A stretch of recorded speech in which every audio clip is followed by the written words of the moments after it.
दोस्तों, मैं हूं आपका टीचर मनीष और आज हम लोग इस चैप्टर में बात करने वाले हैं lost spring, chapter number 2, class 12th। तो जो लॉस्ट स्प्रिंग है, इसके जो ऑथर हैं, इसकी जो ऑथर हैं वो अनीस जंग हैं। उनके बारे में भी हम लोग बात करेंगे और ये जो चैप्टर 2 है, इसका नाम लॉस्ट स्प्रिंग क्यों है, उसके पीछे की भी बात करेंगे और सारे फैक्ट्स के बारे में हम लोग बात करेंगे इस चैप्टर में जो भी दिए गए हैं। और वेदर आप पीजीटी लाइक इंग्लिश के एस्पिरेंट हो, चाहे आप 12th क्लास के स्टूडेंट हो, आपके लिए ये चैप्टर बहुत ही यूजफुल होने वाला है। तो चलिए शुरू करते हैं।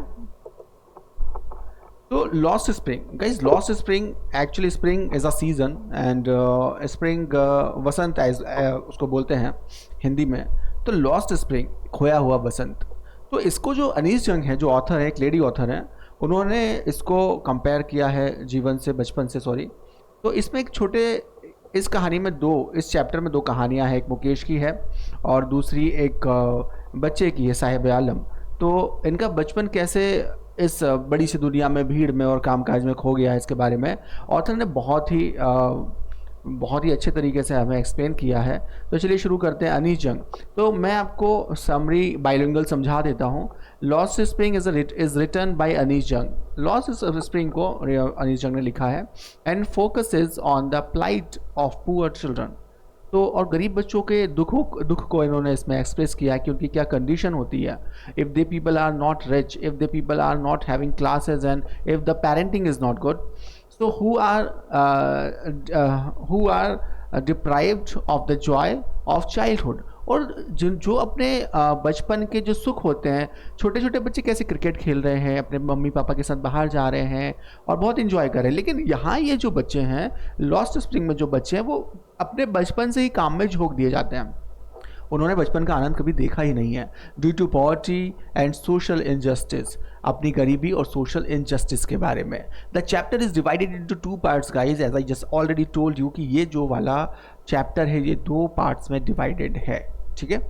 तो फर्स्ट पार्ट इसका जो है वो एक छोटे से बच्चे की कहानी है जो माइग्रेट है, जिसकी फैमिली माइग्रेट होकर आई है बांग्लादेश, ढाका से, और अपने मम्मी पापा के साथ ये यहाँ पर सीमापुरी में रहता है। चलिए फैक्ट्स पे बात करते हैं स्टेप बाय स्टेप। इसका नाम है साहिब आलम।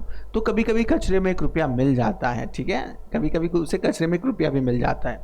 Sometimes I find a rupee in the garbage.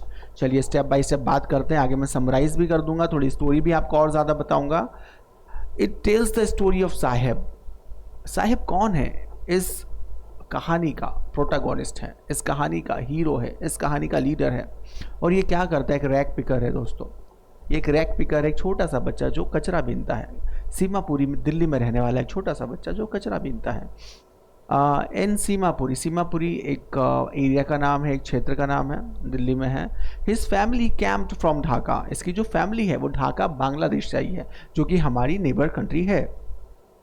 तो ड्यू टू पोवर्टी, गरीबी के कारण, एंड अनरेस्ट, वहाँ की जो माहौल है, पॉलिटिकल इश्यूज एंड ऑल, अशांति के कारण वो यहाँ पर आया है उसकी फैमिली के साथ। तो इस कहानी का हीरो कौन है? इस कहानी का हीरो है साहिब आलम, जो एक रैक पिकर है, एक कचरा बीनने वाला छोटा सा बच्चा है, और जो सीमापुरी वाले इलाके में दिल्ली के रहता है। और वो बांग्लादेश, ढाका बांग्लादेश से माइग्रेट होकर इंडिया आया है गरीबी और अशांति की वजह से। दे लिव इन स्लम्स, और उसकी पूरी फैमिली जो है वो झुग्गी बस्ती में रहती है, स्लम में रहती है, विद नो बेसिक फैसिलिटीज़, बिना किसी मूलभूत बेसिक फैसिलिटी के। ओके, जो बिना किसी फैसिलिटी के, that he lives with his family in that slum. So let me just, okay, कहाँ है? Children like Sahib find happiness even in small things like picking rags। देखो, रैग्स का मतलब रद्दी और गार्बेज होता है।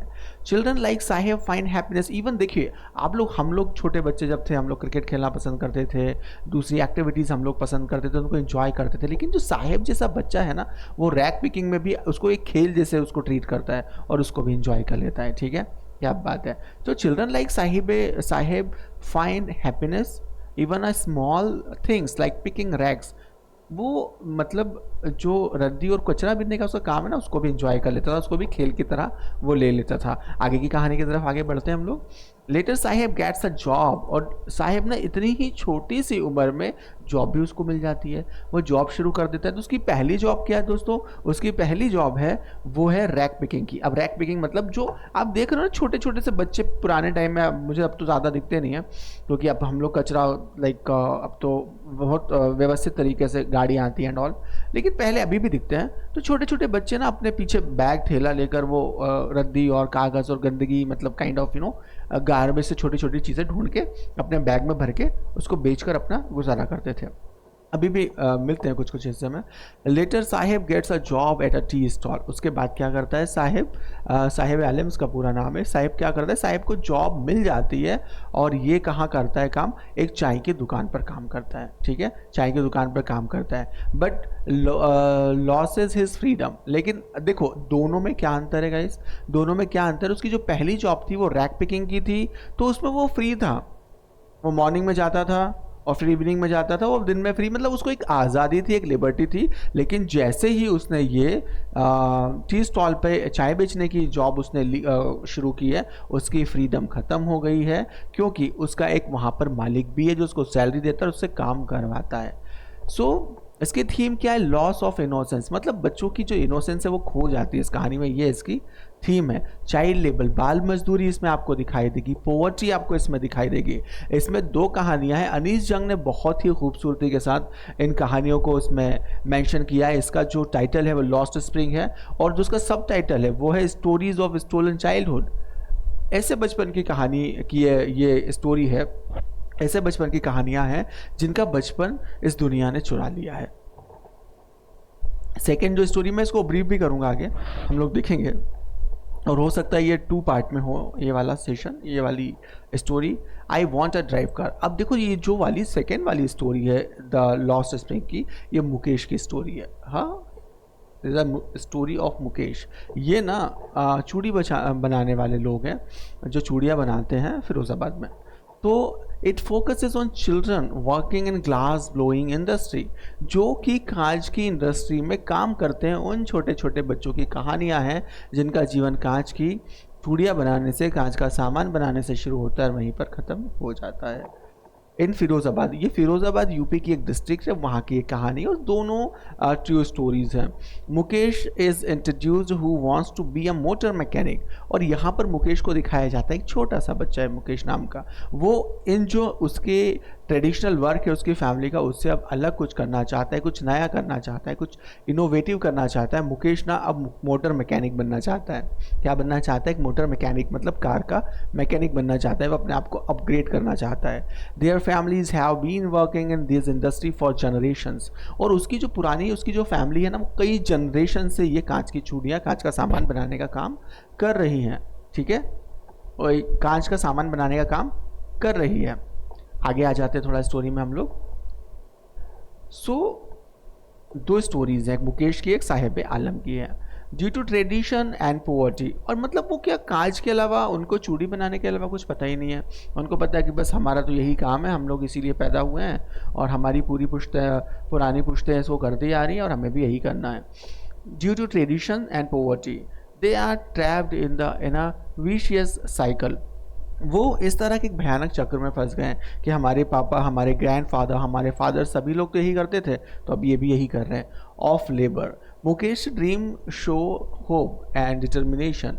लेकिन मुकेश ने जो ड्रीम देखा है ना, सबसे अलग हटके, कि मैं ये चूड़ियाँ नहीं बनाऊंगा, मैं ये कांच का सामान नहीं बनाऊंगा, मुझे मोटर मैकेनिक बनना है, मुझे कुछ नया करना है, मुझे अपने आप को प्रमोट करना है, अपग्रेड करना है।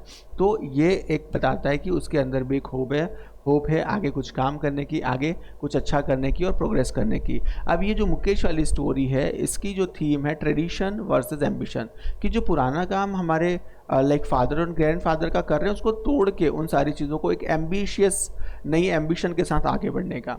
चाइल्ड लेबर यहाँ भी आपको देखने को मिलेगा, ड्रीम्स यहाँ पे बच्चे के आपको देखने को मिलेंगे। ठीक है, अब इसमें कुछ वन लाइनर फैक्ट मैं आपको बता रहा हूँ। आपने स्टोरी आई थिंक आपने पढ़ी होगी पहले, अगर नहीं पढ़ी होगी तो मैं भी आगे ब्रीफ कर दूंगा, लेकिन अभी जो उसके फैक्ट्स हैं एग्जाम के हिसाब से मैं उस पर बात कर रहा हूँ। वन लाइनर इंपॉर्टेंट फैक्ट्स हैं जो कि पीजीटी, अगर आप इंग्लिश के एग्जाम में हैं, आप अपीयर हो रहे हैं, आप एमपी पीजीटी से आप अपीयर कर रहे हैं, आप यूपी पीजीटी इंग्लिश आप अपीयर कर रहे हैं, या आप केवी या दैट नवोदय विद्यालय का पीजीटी इंग्लिश आप अपेयर कर रहे हैं या आप स्टूडेंट हैं 12th क्लास के, डजेंट मैटर, ये सारे फैक्ट्स आपके लिए काम आने वाले हैं, ठीक है। फ्रॉम चैप्टर लॉस्ट स्प्रिंग, अब जो ऑथर हैं वो एक लेडी ऑथर हैं जो हैदराबाद इनका लाइक ब्रॉटअप है, ब्रिंग एंड ब्रॉटअप है, ये यूएसए में भी रहकर आई हैं और इनके मदर फादर भी ऑथर थे। The title lost spring symbolises lost childhood and lost dream.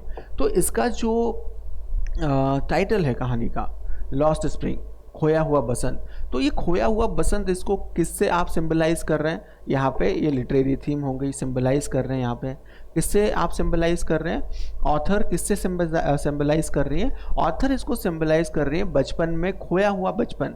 अब जो बच्चे बेचारे गरीबी में मजदूरी में जी रहे हैं, गरीबी में जी रहे हैं, बहुत फटे हाल जी रहे हैं, तो उनका जीवन कैसा, चाइल्डहुड कैसा होता है, पैम्परिंग का होता है, प्यार मोहब्बत का होता है, प्यार का होता है, बच्चों को प्यार करते हैं पेरेंट्स और पूरी फैमिली प्यार करती है, लेकिन उस उम्र में वो काम कर रहे हैं। तो title lost spring symbolizes childhood and lost dreams.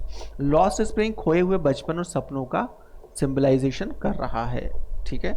Saheb is a rag picker who once lived in Dhaka Bangladesh. Saheb कौन है, पहला कैरेक्टर है स्टोरी का, जो हीरो है इसका, और वो क्या है, वो रैग पिकर है।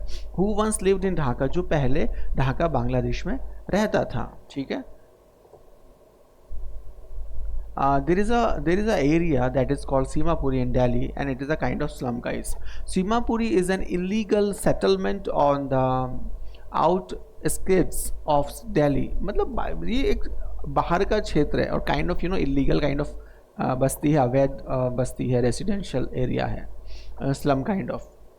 The author uses irony to highlight Sahib's name, Sahib Alam. देखो यहाँ पे लिटरेरी टर्म आयरनी के साथ चीज़ें कंपेयर की गई हैं। उस जो बच्चे का नाम है वो है साहिब आलम। अब साहिब आलम जो है ना, उसका मतलब होता है द लॉर्ड ऑफ यूनिवर्स, मतलब पूरी दुनिया का मालिक। लेकिन बच्चा क्या कर रहा है, बच्चा तो रैक पिकिंग कर रहा है, तो ये कहीं ना कहीं एक आयरनी, अपने एक मजाक वाली बात हो गई कि देखो साहिब आलम इतना बड़ा नाम है, उसका मतलब होता है कि पूरी दुनिया का मालिक, लेकिन जो बच्चा जिसका नाम साहिब है वो रैक पिकिंग कर रहा है। तो देखिए आगे आ जाते हैं। Sahib losses his freedom and innocence when he starts working at a tea shop. Actually देखो, जब रैक पिकिंग तब तक करता है वो बिल्कुल फ्री रहता है, अपने मन का मालिक रहता है, लेकिन जैसे ही वो एक टी स्टॉल पे काम करना शुरू कर देता है, वो अपने मास्टर से बन जाता है, अपने दुकान के मालिक से बन जाता है। उसे उसके ऑर्डर्स फॉलो करने पड़ते हैं, वो बोलता है, जो भी सारा काम बताता है उसको करना पड़ता है, उसकी लाइफ से फ्रीडम खत्म हो जाती है। मुकेश वॉन्ट्स टू, अब देखिए सेकेंड स्टोरी है, उसके जो फैक्ट्स हैं मैं आपको बता रहा हूँ। सेकेंड स्टोरी है मुकेश की, जो फिरोज़ाबाद में रहता है और चूड़ी बनाने वाले एरिया में रहता है। उसकी पूरी फैमिली चूड़ियाँ बनाने का, कांच का जो काम होता है वो करता है। तो Mukesh wants to become motor mechanic, लेकिन यहाँ पे मुकेश ना अपनी जो ट्रेडिशनल फैमिली वर्क है उससे अलग हट के वो मोटर मैकेनिक बनना चाहता है और एक नई होप एक जगाता है दूसरे लोगों में भी।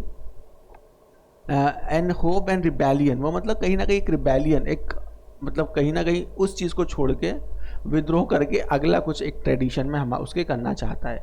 Firozabad is famous for bangle making industry. ये ना फिरोज़ाबाद में कांच का बहुत काम होता है, स्पेशली चूड़ियों का, और यहाँ पे चाइल्ड लेबर भी इसमें इन्वॉल्व होते हैं। पूरी फैमिली काम करती है, 10 से 11 साल के बच्चे और छोटे बच्चे भी काम करते हैं, क्योंकि बहुत नाजुक सा काम होता है ना। hazardous and illegal. Okay, the glass blowing industry in Firozabad is hazardous and illegal for children yet continues unchecked. ये जो जितने भी इंडस्ट्री ना बच्चों के लिए बहुत ही खतरनाक गैर कानूनी है, लेकिन फिर भी ये चलते जाते हैं, इनके ऊपर कोई रोक नहीं होती है, ठीक है।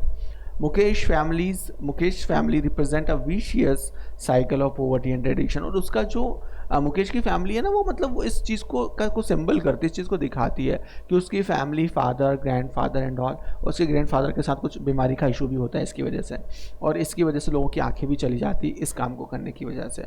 तो और मुकेश की जो पूरी फैमिली वो सिंबलाइज कर रही है कि ये परंपरा ऐसे चली आ रही है, मेरे फादर और मेरे फादर के फादर सभी लोग ये काम कर रहे हैं, लेकिन मुकेश ने एक करेजियस का कदम आगे लिया है और वो मोटर मैकेनिक बनने का सोचता है। तो गाइस ये लिटरेरी टर्म्स इसमें मैंने कुछ मेंशन किए हैं। आगे भी मैं इसको पार्ट 2 में कंटिन्यू रख रहा हूँ, क्योंकि आई थिंक 15 मिनट्स प्लस का ये वीडियो हो चुका होगा, अबाउट 15 मिनट का ये वीडियो हो चुका है। तो मैं सेकेंड पार्ट इसका बनाने वाला हूँ। जस्ट आप पूरा वीडियो नेक्स्ट वाला है वो भी देखिएगा। आई होप आपको एग्जाम में ये बहुत ही ज़्यादा हेल्प करने वाला है। So see you in the next video guys.